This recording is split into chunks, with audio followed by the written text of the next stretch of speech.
like a pro.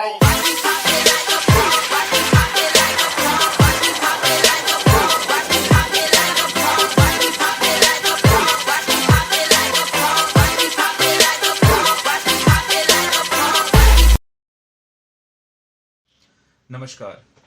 Tourism industry के लिए काफ़ी अच्छी न्यूज़ है जहां थाईलैंड गवर्नमेंट ने वर्ल्ड वाइड टूरिस्ट को एंट्री अलाउ कर दी है थाईलैंड में थ्रू फुकेट सैंडबॉक्स प्लान। अब टूरिस्ट डायरेक्ट फुकेट में एंट्री ले सकते हैं थ्रू सम गाइडलाइंस जो हमें गवर्नमेंट्स ने प्रोवाइड की हैं। बिफोर कोविड थाईलैंड में एंट्री हम डायरेक्ट वीज़ा या तो हम पहले अपने कंट्रीज़ में वीज़ा अप्लाई करके हम ट्रैवल कर सकते थे या फिर ऑन अराइवल हम वीज़ा लेकर के एंट्री ले सकते थे। बट अब हमें जब हम अपने कंट्रीज़ में वीज़ा अप्लाई करते हैं देन उसके बाद हमें COE अप्लाई करनी पड़ेगी, which is certificate of entry, जो हम ऑनलाइन जाके अप्लाई कर सकते हैं। वहाँ कुछ डॉक्यूमेंटेशंस की हमें ज़रूरत पड़ेगी, वो इस प्रकार हैं। पहला, 6 मंथ्स पासपोर्ट जो है वो आपके 6 मंथ्स वैलिड होनी चाहिए। सेकेंड इज़ जो आपने वैक्सीन ले रखा है वो दोनों जो वैक्सीन आपने ली हुई हैं वो Thailand ministry of public health के थ्रू मान्य हो या WHO वर्ल्ड हेल्थ ऑर्गेनाइजेशन के थ्रू मान्य हो। जो भी आपने कोविड का इंजेक्शन लिया हुआ है वो इसके थ्रू मान्य होनी चाहिए, तभी आप एंट्री अलाउ कर सकते हैं और उसका सर्टिफिकेट्स आपको ऑनलाइन जाकर अटैच करनी पड़ेगी। Third is your insurance policy. Insurance policy जो है एटलीस्ट मिनिमम $1 लाख का हो, जो आपके टोटल ड्यूरेशन जितने भी नाइट आप स्टे कर रहे हैं वो उसको कवर करता हो, प्लस उसमें कोविड का ट्रीटमेंट मेंशन हो। Then fourth is your flight tickets, return flight tickets. जब आप 7 नाइट 8 डेज के लिए हैं तो आपकी कंफर्म फ्लाइट टिकट्स हो जिसका पेमेंट स्लिप भी आपको अटैच करना पड़ेगा। Then fifth is your SHA plus hotels, जो आपने 7 नाइट 8 डेज के लिए बुक किया हुआ है वो शाह प्लस होटल्स के कंफर्मेशन विद पेमेंट स्लिप्स आपको अटैच करने पड़ेंगे। शाह प्लस होटल्स जो कि गवर्नमेंट्स ने ये सजेशंस दिए हुए कि आप वही बुक करें, बिकॉज वहाँ पे जो भी एम्प्लॉयज़ होंगे, जो भी आपके स्टाफ्स होंगे होटल्स में, वो फुली वैक्सीनेटेड होंगे। एटलीस्ट 70 to 80% वो फुली वैक्सीनेटेड होंगे। उसके बाद है आपका RT-PCR टेस्ट, जो कि आपका ऑन अराइवल होगा। उसके लिए आपको पहले से अपॉइंटमेंट फिक्स करने पड़ेंगे। ये अपॉइंटमेंट्स आप दिए हुए लिंक्स पर जाकर के पहले से आप बुक कर लें और वो आपको पेमेंट स्लिप और उसमें जो भी पेमेंट्स आपको लगेंगे वो पेमेंट आपको अटैच करने पड़ेंगे ऑनलाइन जो आपने अप्लाई किया हुआ है। Then before travel 72 hours before travels आपको कोविड के आपको जांच कराने होंगे, जिसकी रिजल्ट्स आपको निगेटिव होनी चाहिए। ये सारे डॉक्यूमेंट्स आपको COE अप्लाई करने के दौरान अटैच करने होंगे और इसकी ज़रूरत पड़ेगी। अब कुछ पॉइंट्स हैं जो कि सभी के माइंड्स में आएंगे कि हाँ, हम कैसे एंट्रीज ले सकते हैं apart of after COE apply करने के बाद।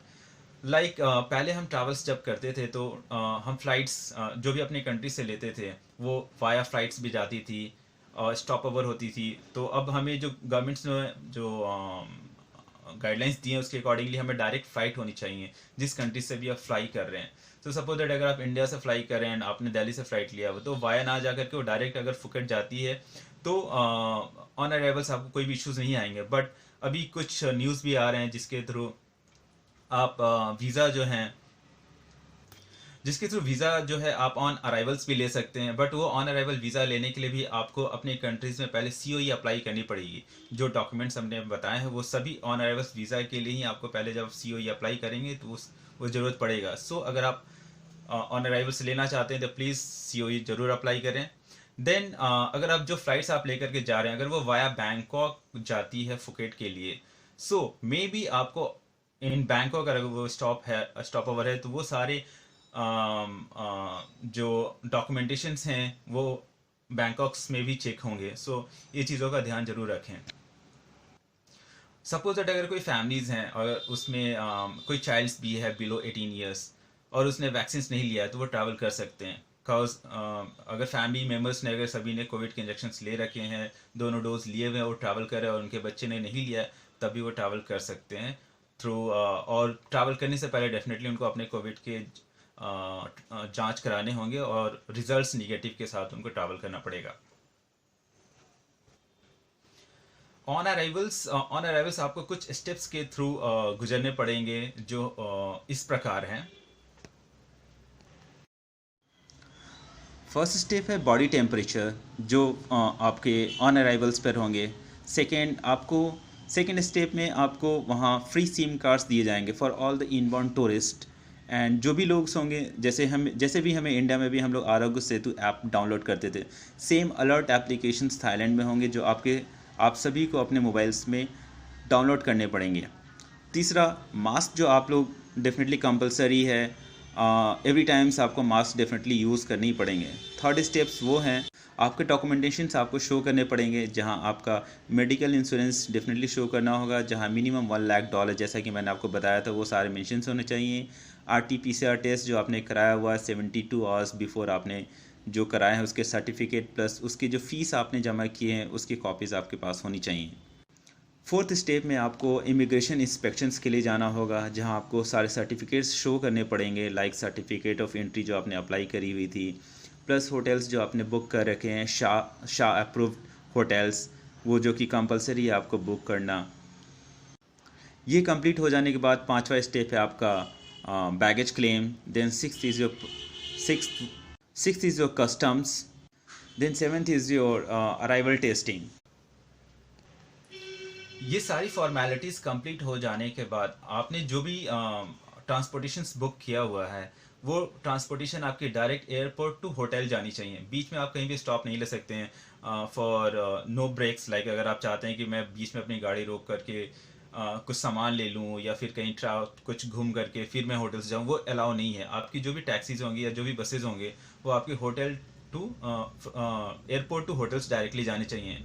होटल्स में जाकर जो भी चेक इन करेंगे एंड चेक इन करने के बाद आपको होटल्स रूम में ही आपको RT-PCR टेस्ट का वेट करना पड़ेगा, जो आपको मिल जाएंगे। RT-PCR टेस्ट अगर आपकी नेगेटिव है देन आप फ्री ऑफ फुकेट में कहीं भी ट्रैवल करने के लिए थ्रू सम गाइडलाइंस, जो ये गाइडलाइंस मैं यहाँ मेंशन कर देता हूँ, ये गाइडलाइंस आपको अपनाने पड़ेंगे और आप फुकेट में फ्रीली इंजॉय कर सकते हैं। सेकेंडली, हमारा सजेशंस यही होगा कि जो भी आप सर्विसेज ले रहे हैं, सपोज दैट आपने जो होटल्स लिया हुआ है, जो साइट सीइंग्स ले रहे हैं, जो रेस्टोरेंट्स आपने लिया हुआ, ट्रांसपोर्टेशन लिया, वो SAP प्लस हो, which is not compulsory government के थ्रू, बट गवर्नमेंट्स ने ये बोला है, सजेशंस दिए हुए हैं कि प्लीज़ आप SAP प्लस होटल्स और SAP प्लस सर्विसेज ही लें, क्योंकि वहाँ जो भी एम्प्लॉयज़ होंगे, जो भी स्टाफ्स होंगे, वो एटलीस्ट 70 to 80% वैक्सीनेटेड होंगे और वो प्रोटोकॉल्स को फॉलो करेंगे, जो भी गाइडलाइंस दिए गए हैं गवर्नमेंट के थ्रू वो सभी फॉलो करेंगे। सो रिस्क थोड़ा कम होगा। एंड उसके अलावा आप सपोज दैट अगर आपने 7 नाइट 8 डेज के लिए आप फुकेट में स्टे कर रहे हैं तो आप फांगना और कराबी जा सकते हैं। यू आर फ्री, आप जा सकते हैं, आप ट्रैवल कर सकते हो थ्रू फुकेट सैंडबॉक्स प्लान आप अराइवल्स के बाद। एंड यही सारे डॉक्यूमेंटेशंस की ज़रूरत पड़ेगी और ये सारे गाइडलाइंस आपको फॉलो करने पड़ेंगे। इसके अलावा एक चीज़ और है, अगर आपने 7 नाइट स्टे कर लिया है एंड अगर आप एक्सटेंड करना चाहते हो, आप किसी भी पार्ट थाईलैंड के किसी और पार्ट्स में जाना चाहते हैं, देन आप जा सकते हैं। सेकेंड RT-PCR जो टेस्ट होगा आपका, होटल्स जो आपने पहले से प्री बुक कर रखा है, अगर आपने फुकेट सैंडबॉक्स प्लान के थ्रू जा रहे हैं तो सेकेंड जो आपका RT-PCR टेस्ट होगा वो 6 डेज़ को होगा। 6 डेज़ को अगर आपका रिजल्ट्स निगेटिव आ जाता है तो आप ट्रैवल कर सकते हैं एनी पार्ट ऑफ थाईलैंड, आप वहाँ जाकर ट्रैवल कर सकते हो थ्रू ऑल द गाइडलाइंस जो भी दिया गया है। सो ये सारे पॉइंट्स हैं जो आपको माइंड्स में रखने पड़ेंगे ट्रैवल के पहले, ट्रैवल के दौरान और ट्रैवल के बाद। डेफिनेटली ये सभी चीज़ों का ध्यान रखना पड़ेगा आपको। ये सभी पॉइंट्स जो हमने आपको बताए हैं, डेफिनेटली हो सकता है ये हमने अब तक के न्यूज़ को लेकर के हमने आपको अपडेट्स किए हैं, हो सकता है आने वाले टाइम्स में कुछ चेंजेस हों।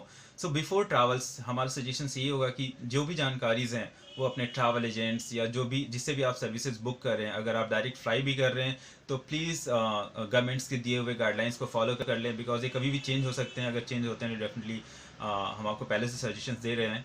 सो प्लीज़ इन चीज़ों का ध्यान रखें। एवरी टाइम्स ट्रैवल से पहले आप जो भी गवर्नमेंट्स की गाइडलाइंस है उसको फॉलो करें, ताकि आपको ऑन अराइवल्स या फ्लाइट्स लेने से पहले आपको कोई दिक्कत ना हो। अगर कोई भी डॉक्यूमेंट्स अगर आपकी मिस होती है, अगर आपने नहीं लिए हुए हैं, तो हो सकता है आप जिस कंट्री से आप अलाउ कर रहे हैं वहाँ आपको फ़्लाइट्स ही बोर्ड ना करने दिया जाए।